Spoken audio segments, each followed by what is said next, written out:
15 in Democratic Republic of Congo. Details shortly.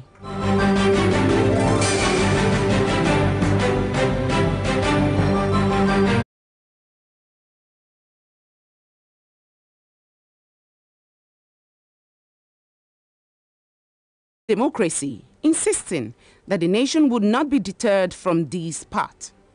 In a nationwide broadcast ahead of tomorrow's rescheduled presidential and National Assembly elections, President Buhari expressed confidence in the ability of Nigerians to make democracy flourish in the country, and thanked the citizens for their patience and peaceful conduct, especially following the postponement of the polls originally scheduled to hold on February 16. I urge you to go out and vote. I say this because elections are the cornerstone of representative governance, and voting constitutes the highest and best expression of the sovereign will of the people to choose the government that best represents them. It is only upon the freely expressed will of the people that government truly dedicated to the welfare, rights, and interests of the people can be found. While dismissing the rumors of violence and unrest making the rounds, President Buhari gave the assurance that security agencies have worked diligently to ensure that adequate measures are in place to check breakdown of law and order. Do not be afraid of rumors of violence and unrest. Our security agencies have worked diligently to ensure that adequate security measures are in place. You will be able to vote in an atmosphere of openness and peace, devoid of fear from threat or intimidation. 12 presidential candidates have thrown their support for President Muhammadu Buhari of the All Progressives Congress (APC) ahead of Saturday's general elections. The president, in a statement by his special advisor on media and publicity, Femi Adesina, said he was overwhelmed with the show of love and support by the presidential candidates. Chairman of the forum, Shitu Mohammed Kabir of Advanced People's Democratic Alliance, said they decided to throw in their lots with President Buhari because of advances made in security, economy, fighting corruption, infrastructural development, agricultural revolution, and many others. President Muhammadu Buhari has expressed worry over the huge sums of foreign currencies which he claims are being circulated in the country ahead of Saturday's presidential and National Assembly elections. In a statement, President Buhari accused some politicians of flouting money, laundering regulations in their desperate bid to capture political power.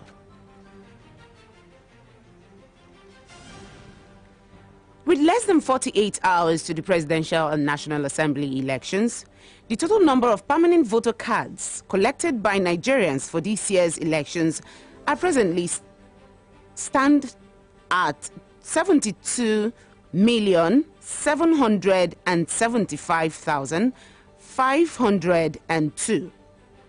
The chairman, Independent National Electoral Commission, Mahmood Yakubu, who gave the breakdown, said the figure represented 86.63% of the total PVCs collected. In fact, 90 states deployed. At the end of the day, all states and FCT would have deployed except Bayelsa State, which is moving direct from our state office in Yenagoa to the registration area centers tomorrow. Out of 84,004,084 registered voters, the total number of PVCs collected stands at 72,775,585, which represents 86.3% of the total PVCs produced.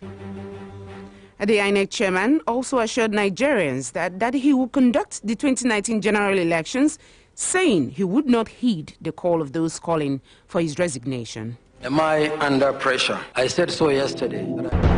Under any pressure. I am the chairman of the Independent National Electoral Commission Nigeria, and constitutionally the Chief Electoral Commissioner of the Federal Republic and returning officer for the presidential election. So my status hasn't changed, and I am proceeding on the basis of those powers I draw from the Constitution for this position that I'm privileged to serve for the 2019 general elections. Well, I see no reason to even contemplate resigning. Former head of state Yakubu Gowon wants all Nigerians across board to participate in the forthcoming elections in the country. Addressing newsmen in Abuja, Gowon said it is the role of all citizens to affirm the highest value to the peaceful election to develop the country. We recommend that a comprehensive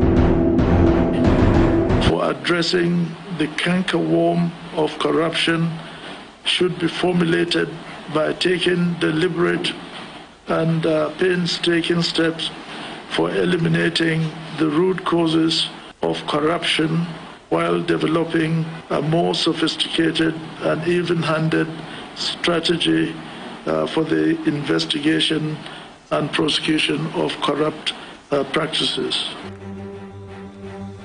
The Independent National Electoral Commission, INEC, has continued the distribution of sensitive materials across states.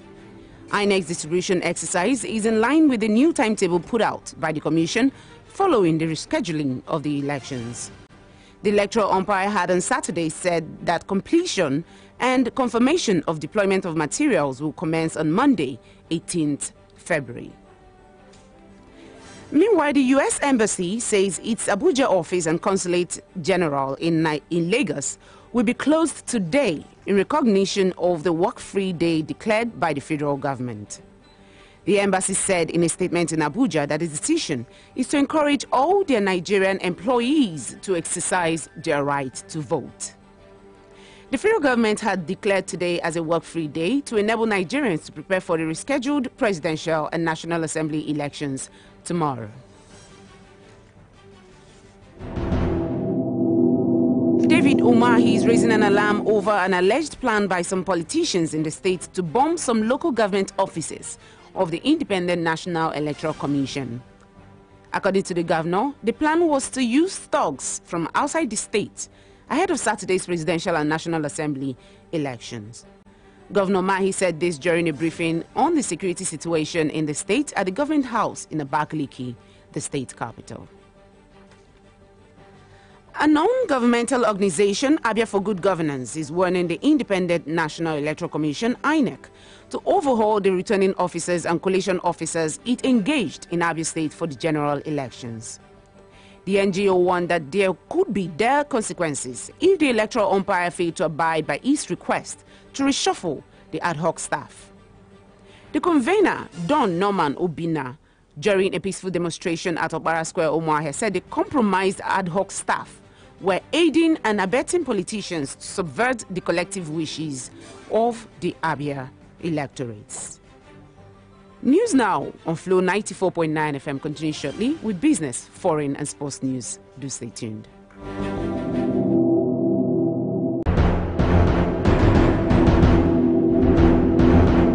UMUAHIA, the flow of God's own state. Detailed, balanced, straight to the point. News now on Flow 94.9 FM. UMUAHIA. 6:45 a.m., noon, and 6 p.m. News now. News as you need to know it. The flow of God's own state.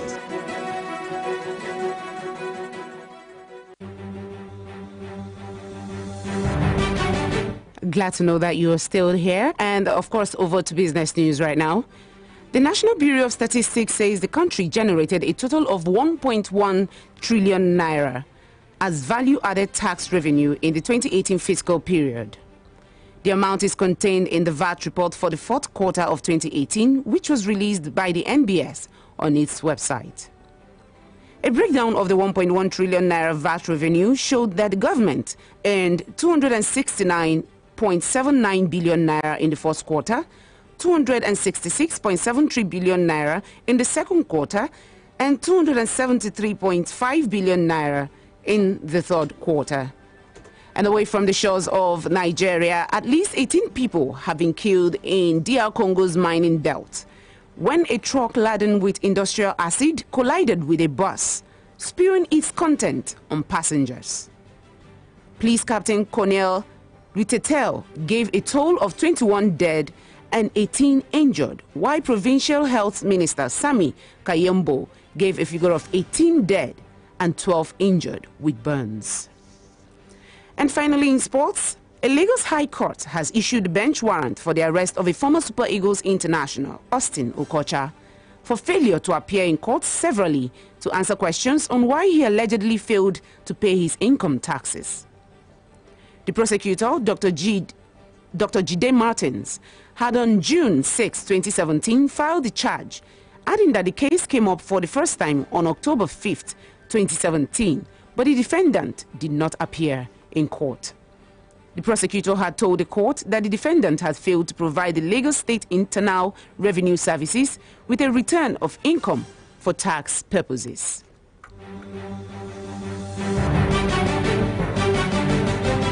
And of course, that sports story wraps it up this afternoon on the news. But just before we go, let's take another look at our headlines.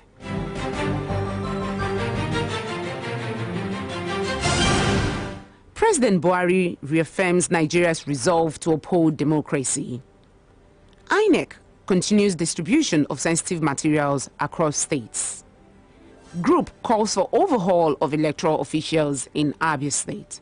And on the foreign scene, acid truck accident kills at least 18 in Democratic Republic of Congo.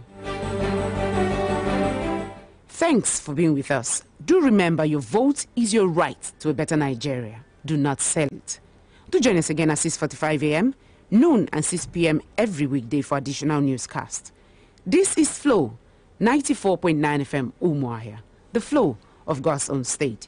You can send your views or information to flowfmnews@gmail.com or visit www.flownews.com.ng for more stories. This bulletin was edited by Oluchi Ndubizu, supervising editor Samson Eze. I am Chimdindu. Have yourself a lovely day.